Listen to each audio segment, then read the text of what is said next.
This is Kevin Pruitt with Rising Tide Startups, and my guest today is Jarryd Salem. Jarryd, thank you for joining us on Rising Tide. Thank you very much for having me, Kevin. I'm really excited to be here. I am, as people have already been able to suss out, you and I are probably not from the same country, but it's good to talk to you on the other side of the planet. Tell us a little bit about Jarryd Salem. Well, yeah, I'm from Sydney in Australia. I know you're over there in the US right now, so it's great that we can use technology to connect like this. Yeah, I'm from Australia. I've been traveling the world for pretty much 12 years nonstop now. Met my beautiful wife when I was living in Canada 10 years ago now, and just been traveling around the world and managed to turn our passion into a business. And we now run a adventure travel blog called NOMADasaurus and a digital marketing agency called Peak Evolution Media. And that's all based around the travel sphere and the adventure industries and photography now as well. So we get to be paid to travel, as I guess the term gets thrown around a lot. So very excited about how life has kind of panned out over the last few years. Well, it's really interesting times. You and I were talking a little bit off camera just about just the crazy times we're finding ourselves in with COVID-19, with the coronavirus, that really has had global impact and probably has impacted the travel industry, heavier than just about anything else. Maybe medical as well. But tell us a little bit, and we'll circle back later too again, because I'm sure this will come up over and over again in our conversation. But what have you seen in the immediate time frame, the impact, not just on travel, but like travel providers, and what can they do to kind of offset this?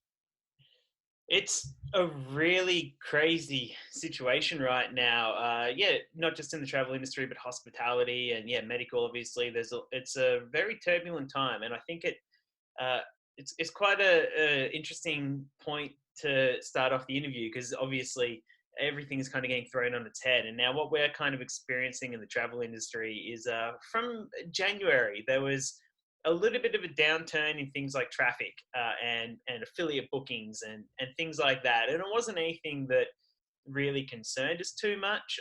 We were chatting to our business partners and clients that we had different campaigns planned with, and they're like, oh no, things are a little bit strange right now, but no, nothing's going to be changing. And then, really, in the last kind of 10 days, 2 weeks, it's gone from things are a bit shaky, but it'll be okay, to basically everything has just come to a complete standstill.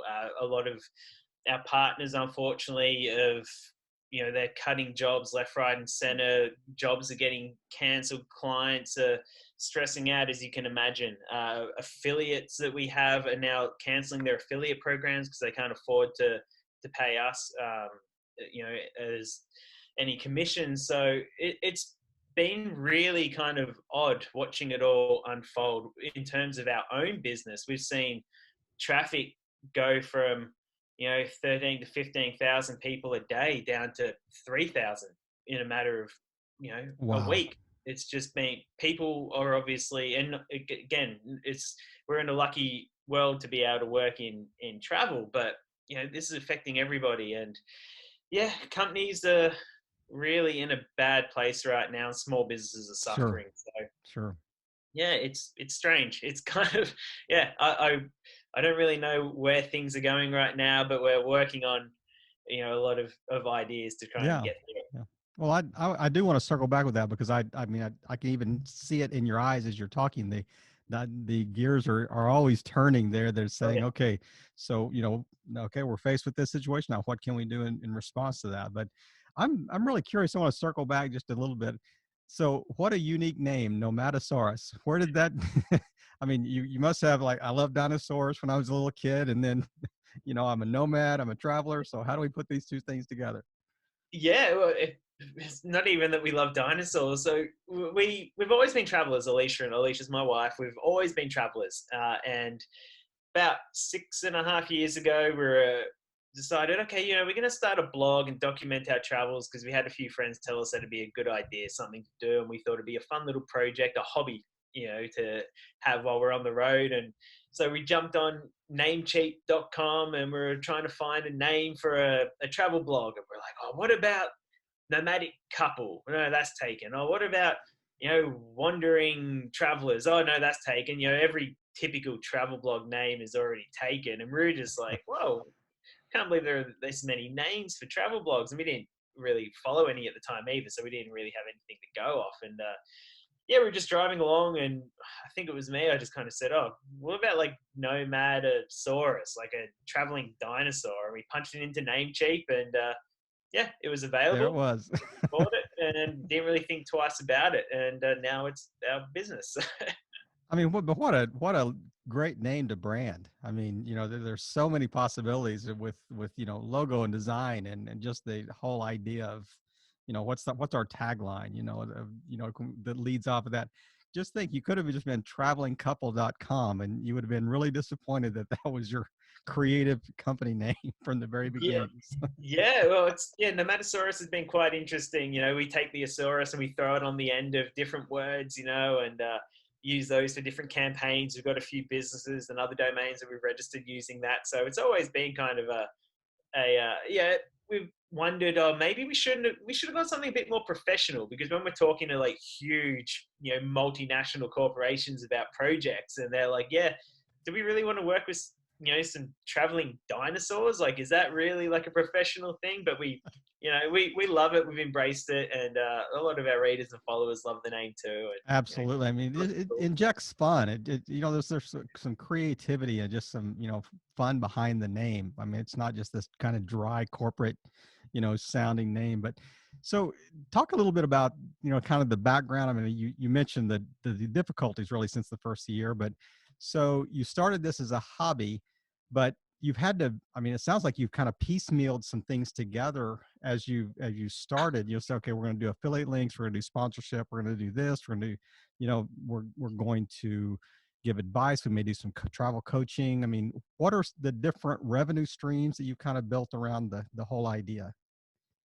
Well, in the early days, when we started Nomadisaurus, it wasn't to make money. It wasn't to be a business. We always knew that travel blogs, some travel blogs would make enough money to keep traveling, but we didn't really understand how or why. We didn't come from an online marketing background or anything like that. I used to work construction. Alesha used to work in restaurants and bars, and she was a massage therapist. So we had all kinds of different odd jobs. We never came from this digital marketing world. And when we started the blog, we were just traveling along and starting to get followers and readers, and more people were kind of keeping up with what we were up to as we were traveling across Southeast Asia into China and Mongolia and things like that. And the first kind of insight we got into how to make money on the road was just through freelance travel writing. Ended up Mm, writing yeah. for a few different publications, selling photos and a few different things like that, and making a little bit of money to keep us on the road. And then we found out about sponsored posts, which is basically where you sell, almost like, contextual advertising that you put on your website. And we started to make a little bit of money off that, promoting different brands and companies, and doing some kind of grey hat and black hat SEO stuff before Sure. we knew what any of that Yeah. meant. So we were just like making a little bit of money off that. We were travelers, $100 would keep us on the road for a week. So we're Yeah, like, very thrifty probably too. After a while, you stayed in hostels, stayed on the road, you're sleeping beside the side of the road, that type of thing. Do whatever you got to do. exactly. Yeah. And then we got involved in a few different Facebook groups with other travel bloggers and people who were doing pretty well. And they introduced us to affiliate links. Actually, I remember we wrote an article about like 10 essentials that we never travel without. And someone left a comment on that post and said, "Oh, it's so refreshing to see one of these posts is not just filled with Amazon links." And I Yeah, read that comment and went, "What's an Amazon link?" we And then need I more read of into those. it. That's right. Yeah, I read into it. I'm like, wait a minute, we can get money from like selling. Oh, holy crap! So that was, like we kind of just stumbled into it, and then through that, yeah, we got more into branded campaigns, affiliate links, sponsorships, and things are kind of growing from there. Now these days, we make money obviously through that, through advertising, through consulting. We run tours in Central Asia. We have a whole bunch of different things. So sell photography to commercial photography, brand ambassadorship. So it's Um, kind of turned into this like big yeah, a whole bunch of different revenue streams, which I think is very important. I'll probably touch on diversification later on in our interview. sure. So yeah, that's kind of Has how things. like North Face or Patagonia or any of the like larger clothing brands or any other brands have approached you and said, "Hey, you're really getting good reach here. We'd Yeah, like to." Yeah, Good. absolutely. So we are brand ambassadors for a company called Kathmandu. They're based in New Zealand, and they have a very large audience in Australia and New Zealand, and Hmm. they're kind of going global now. So they make very high quality adventure clothing gear, similar to North Face and Yeah. Patagonia and REI and things like that. So Right. we work with them, and we work with a few other brands on more 3 to 6 month projects, and yeah. Any interconnection with places like Condé Nast Travel or Lonely Planet or any of those like larger, National Geographic or anything like that you've seen that are kind of these global brands that are more in the kind of the geographical travel space? You had any connection with those? Yeah, I used to write for CNN Travel, BBC Travel, Yahoo Travel, BuzzFeed, news.com.au, and that was more from a freelance writing point of view. And we've been approached by Lonely Planet about doing some stuff with them, and we've sold images to National Geographic and had a few like minor features in there. But by the time we were starting to get contacted by companies like that, we were already doing pretty well with our own business, Hmm. and Yeah, that's that great. the kind of projects that they would approach us about, or it's usually just like, oh, can you write an article for us, or can you tell us something, about this, or they would buy photos for, that's quite easy for us Yeah. to do. But it got to the point where we would make more money from writing an article on our website than we would writing for CNN or for Lonely Planet. So yeah, once we reached that level that we were getting reached out to a lot of these big publications, we didn't have to go down that route, and we could put more energy into our own business. Right. I mean, if National Geographic called up tomorrow and asked me to write an article, I'd still do it. So how many? I mean, under normal circumstances, this is a little bit of an abnormal situation with the coronavirus. But under normal circumstances, how many days a year would you say you're kind of out of bed? Out of your home base or whatever. Or do you guys travel so much that home is just wherever your backpack lands? I mean, Yeah. how's that fit in your lifestyle? Well, ignoring the years before we started the website, because that was kind of a bit of a, we were just backpackers wandering around working on sailboats and working in ski resorts. You're doing odd things like that. But since we started Nomadasaurus, we were almost 5 years completely nomadic. No home base, living out of a backpack. We'd travel around, rent an Airbnb for a week, keep moving. I think in 2016, we moved to Thailand and stayed there for 2 months, and that was the longest we'd stayed put in years. But these days, we live in Sydney. We've got a bit of a base here, but normally we're only here about 2 months a year. Mhm. 10 months we're on the road, traveling around on different projects, exploring new places. But yeah, obviously now things are a little bit different. So what's kind of what number are you up to as far as countries visited, and is there any place on the planet that you have not made it to yet? You know what, Kevin? I've actually never counted how many countries. It's not that I don't believe in counting countries. Uh-huh. It's just not something that we ever really kind of focused on. We would go back to countries over and over again. For example, I've been to Kyrgyzstan 7 times. Yeah. If we love a place, we go back. So not exactly sure how many. If I had to guess, probably 70 or 80 around about there. Maybe a bit more, maybe a bit less. But we actually haven't been to the whole anywhere on the continent of Africa. That's our last continent to get to, and it's somewhere that once all this COVID-19 kind of situation calms down, it'll be the first place that we go and check out.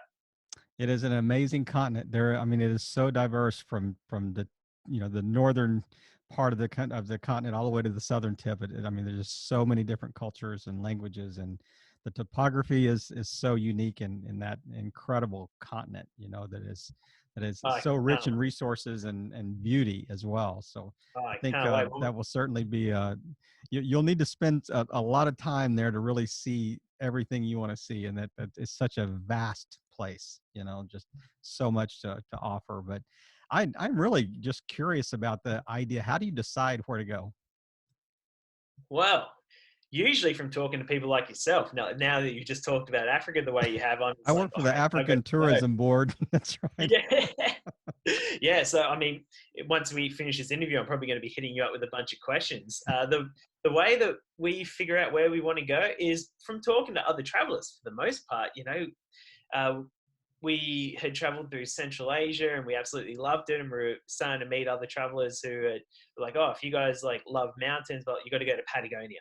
We're like, oh, Yeah. okay. I hadn't really considered Patagonia, And so once we finished crossing Asia and going through Europe, we were like, oh, well, everyone keeps talking about Patagonia. All right, let's go to Patagonia. So that's what we did. And while we're in Patagonia, everyone's talking about Japan. Oh, you guys haven't been to Japan? You should go to Japan. So that's kind of the next thing we start planning. Oh, we'll go to Japan next. So that's kind of how we figure out where we want to go. These days with work, it's a little bit more structured.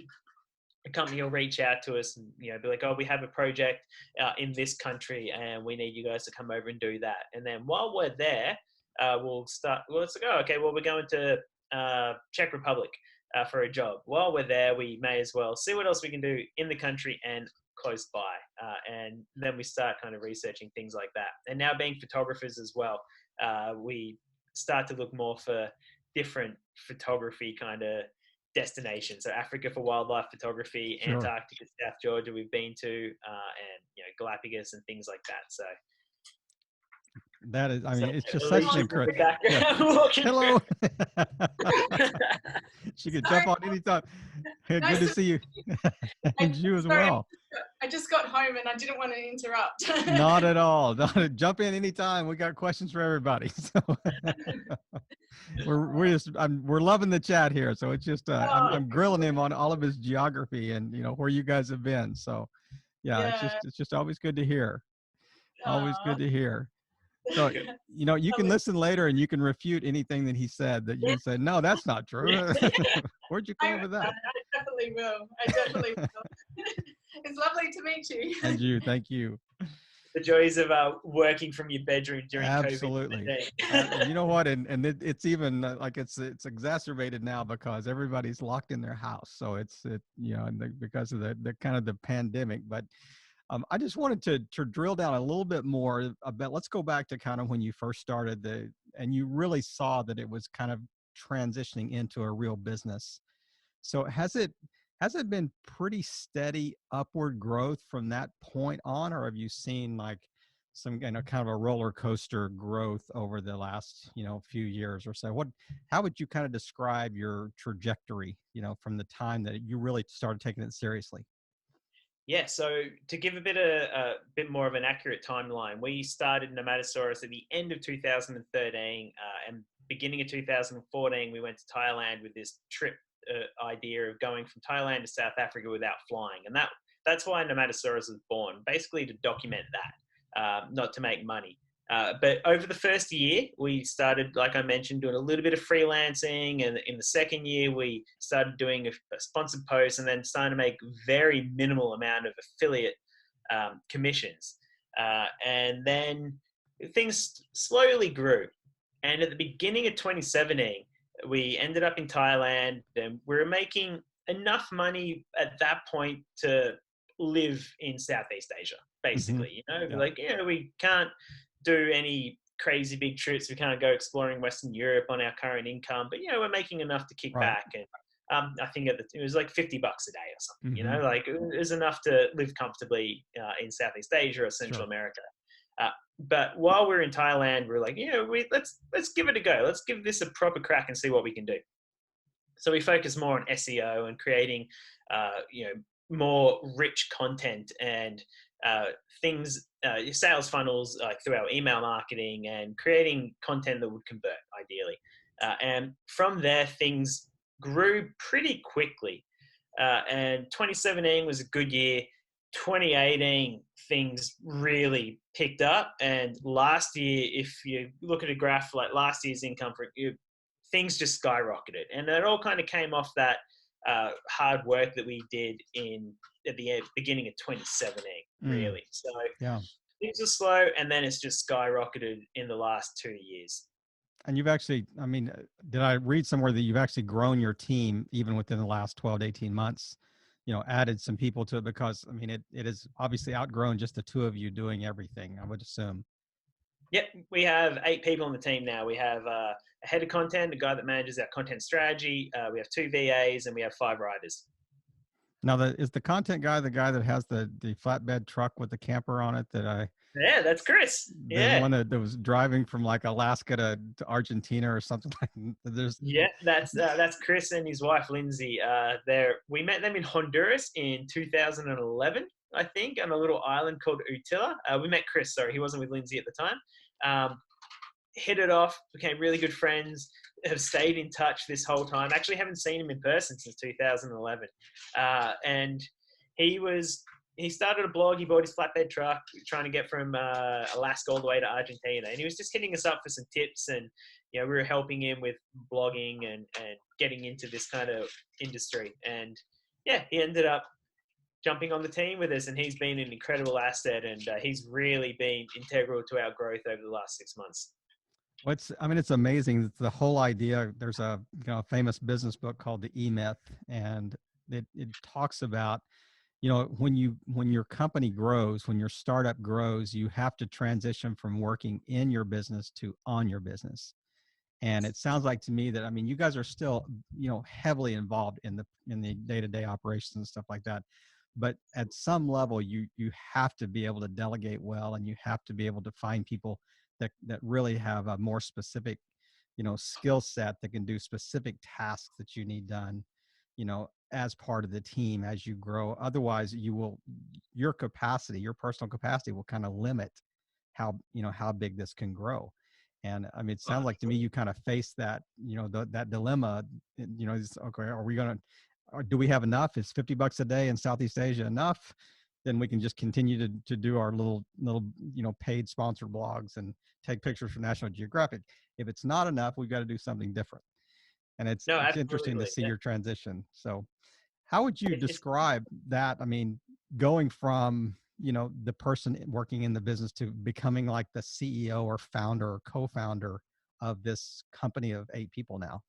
Well, it wasn't easy, I have to admit. Now, NOMADasaurus has always been about Alesha and I, and our journey and the things that we kind of do and our experiences. And that's what people would follow our website and social media for. People would engage with us, and they were really interested in where we were going. And we would share our tips and our experiences, Yeah. and usually from a very personal, very independent point of view.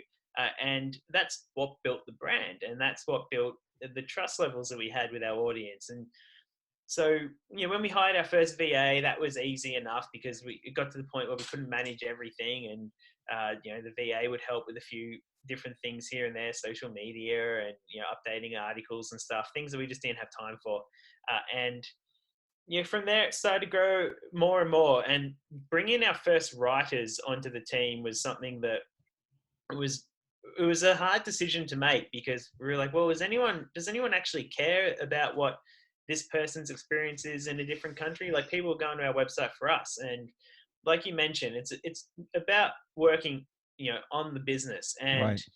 it was a tough transition, but as we kind of learned more and more about business management and scaling up and things like that, it just got to the point where we're like, well, if we're going to actually make real money out of this, and something that we don't want to have to go back to working construction or hospitality in the future, we want to do this forever, well, we have to remove ourselves a little bit. Now, if you go to our website or social media, it's still us, but we've got 4 or 5 articles a week going out on nomadasaurus.com right now, and we don't write most of them. It's not something we do. And bringing on Chris was a huge thing, because he comes from more of a structured, systematic background compared to me just being a nomadic backpacker, just off to have a good time, right? Hey, it And takes both. yeah, and he's a traveler as well, and he's a fantastic guy with a lot of cool experiences as well. But he kind of, when he approached us for joining the team, he was like, "Here's what I want to do," and the control side of me, I was like, no, I can't just like let this random person give direction and structure of what this is our baby. Alesha and I built this. We can't let someone else Exactly. kind of have any say on it. But we trusted him, and that was a huge thing for us. And he's just been incredible. And I think that's something that a lot of small business owners probably struggle with in the early days, is not just bringing on people to help out, but then trusting them to do the job that you've kind of assigned to them. Exactly. It's been tough, but it's been very beneficial. It's been a cool learning experience. I really think that as long as you're leading the company, you will always view the company as your baby at whatever level that is. It's there will always be an element of that is kind of, in the background. And Yeah. you even talk to people that, have sold their companies on, for ridiculous amounts of money, but they're still, I, I don't care about the money. I care about that thing that we birthed, the Yeah. sweat and tears and toil that went into that, developing that and building it. But I know that there have been a lot of lessons learned, in the process of trying to get this thing off the ground, and things that worked well and things that didn't work well. But if you were going to do this again tomorrow, what would be like two or three just crucial steps? Somebody that is listening to this, that's thinking, hey, I've got an idea to start something. I've got a passion. It's a passion project. It's a hobby, but yet it has, real some financial, I guess, the potential, to really start something. What would be two or three just fundamental steps that you think everybody needs to take to really set a good foundation to get this rolling? Well, I think having a business plan is obviously an important one, something that we never had in the early days. If we were going to start a new business, we'd obviously kind of put together a roadmap of how things are going to grow, certain KPIs and where we want to scale things up and how we're going to do that and what systems we're going to be using to get to a certain point. And that obviously would have propelled things in a much faster trajectory in the early days for us, and something that we would do if we started again. And with our new websites and new businesses that we're developing, especially now that we have all this extra time of not traveling, Sure. that's what we're doing. We're putting together these roadmaps and we're putting together proper systems in place to kind of grow in that way. So that's something I would recommend for people as well. Second thing is consume as much information as possible, which Mm. again is not something that we did in the early days. Like, we started a travel blog, we'd heard that a few people made money from it, and we didn't research how. We didn't know about affiliate marketing. We didn't know about advertising. We didn't know about any of that because we were just ignorant and we were just travelers, and we kind of just fell into it. But there's tons of resources out there. There's so much free information that you can Mm. find on YouTube and on blogs, Absolutely. and podcasts are a great source of information right now. I listen to podcasts nonstop now because I'm just constantly learning and consuming this information. It's really, put us into a better mind frame to grow the business. And if I had to recommend a third one, it would be connecting with people, networking, and if you can get a mentor, that's a great thing. We had one not in the very early days, but kind of maybe like a third of the way through our journey. We had a business mentor, quite informal. It was just a mate who was doing really well at business, but he would kind of give us advice here and there. We'd reach out to him with different ideas. And yeah, these days we don't actually have a mentor anymore, but we do have a lot of friends who are very successful business people, and we've got like a bit of a mastermind group, and we get together, we chat, we share ideas. So networking as well, especially in the early days, Facebook groups, reaching out to people on LinkedIn, going to events that are in your home city and just chatting to people, finding out, and being genuinely interested in what they're doing, and then, seeing if you can learn from them. And people are always happy to share their information with you as well. So that'd be the three things: planning, consuming information, and networking. Yeah, I mean, obviously you followed a real heart passion for yourself. I mean, you just love traveling. Both of you ended up, I mean, you met, through travel and through, going out and experiencing the big world out there. But how important would you say that it has to be that you have to be passionate about whatever this business idea is? Is that really a hugely important factor, or not? Um, yes and no.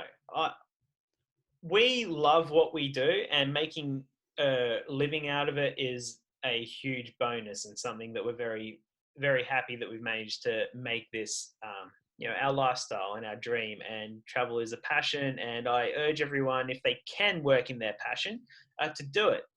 But another thing is that when your passion becomes a job, all of a sudden it's not as fun anymore, Maybe I'm right? not so passionate anymore. That's right. Yeah, like we get to travel 10 months of the year. Yeah. And in the early days when we were traveling full time, everything was exciting and amazing. and now, we get a job, and we're like, oh yeah, we're flying off to this country next week, and it doesn't even phase us anymore. We're just kind of like, okay, it's a job, like we know what to do, and yeah, it's going to be cool. But you get complacent with these kind of Yeah. things. And so if you are following a passion, it's something that I'm not saying don't do it. It's just something that people got to keep in mind.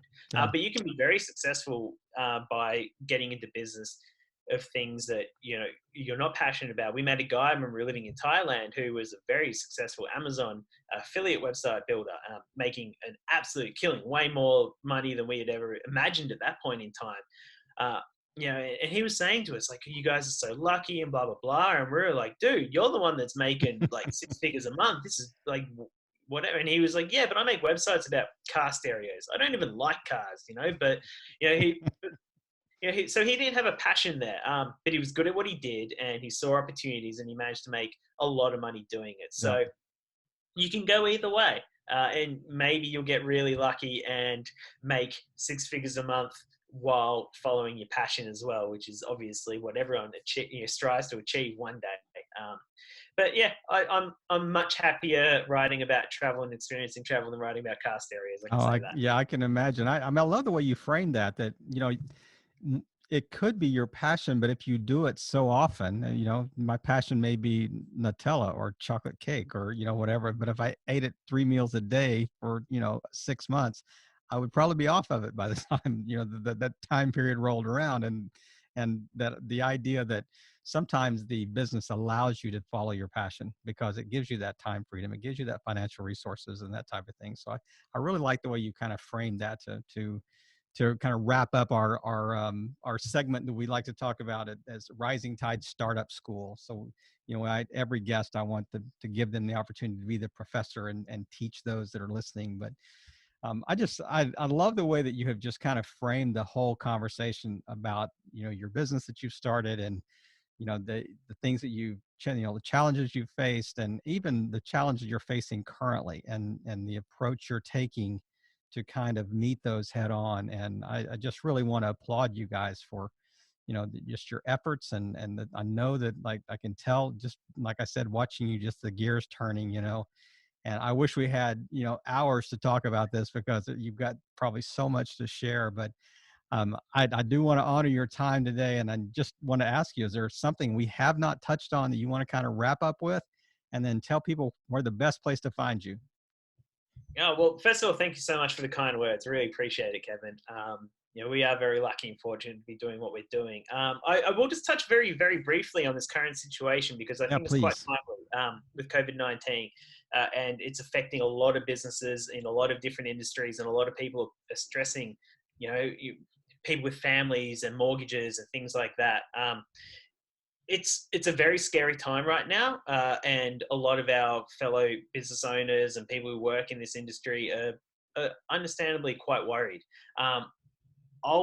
I have been hugely affected by it, Alesha. Our business is taking a huge hit, but to be honest, we are very excited about this potential, growth. Like everything is so uncertain right now, and I think there is a lot of opportunity, and this is just for everyone who's listening right now who may be in the same situation. There is a lot of opportunity to be had coming through this and at the other side of this pandemic. We're about to, we, depending on who you listen to, we're already in a recession, and this could last for 1, 2, 3, 4 years. Who knows? We're in this uncertain time right now, and there is opportunities to be had and found. We just need to clear through the fog and the mud and find out what those are. So I'm urging anyone who, and there's also like kind of telling myself this, right? Like I'm trying to, while I've got all these ideas running through, and Alesha's got a whiteboard with all these ideas of what we can do to develop while we're in this situation. There's excitement in this, and there are opportunities to be had. So, don't lose hope right now while COVID-19 is happening. And I think it's something that it is really important for everyone to remember right now. We're all going to get through this, and some of us, as long as we have the right mind frame and stay positive and keep looking for new opportunities, we're all going to get through this and be better and stronger and wealthier potentially on the other side. And I think that's something that I just wanted to mention. And then where you can follow us, nomadasaurus.com is our website. and NOMADasaurus is all our social media handles on YouTube, on Instagram, on Facebook, and we have different personality, or same personalities, but tell different stories on each platform. So if anyone wants to come and check us out, we'd really appreciate it. And anyone has any questions, they can reach out to us, hello@nomadasaurus.com, or through social media. We reply to absolutely everyone. That's one thing our VAs and writers don't speak on our behalf. If someone emails us, it'll be me or Alesha who writes back, and we're always happy to connect with new people. Well, I can attest to the fact that they are very quick to respond, because when I reached out to invite them on the podcast, it was a very quick response, and I was really excited, because when I saw your profile and started looking at your website, I thought, I have got to have them on the podcast, because they have such a great story to tell. And thank you for just wrapping up with such an optimistic note here at the very end, with in the time that is, as we're all trapped in our houses, and working in our new normal, under this kind of the situation called COVID-19. And but what an optimistic outlook that you gave us, and an encouraging word to end on, and really just playing your part in helping all boats rise in a rising tide. Jarryd, thanks again for joining us. Thank you for having me, Kevin. I loved it.